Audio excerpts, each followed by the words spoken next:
activated to warn of the impending tests of these receivers normally are conducted by the National Weather Service every Wednesday around noon.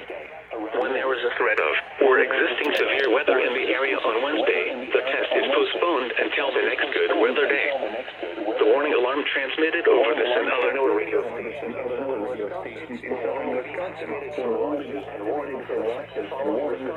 following Wisconsin counties, Vernon, Adams, Juneau, Marquette, Waushara, Winnebago, Calumet, Manitowoc, Sauk, Columbia, Green Lake, Fond du Lac, Sheboygan, Dodge, Washington, Ozark, Iowa, Jefferson,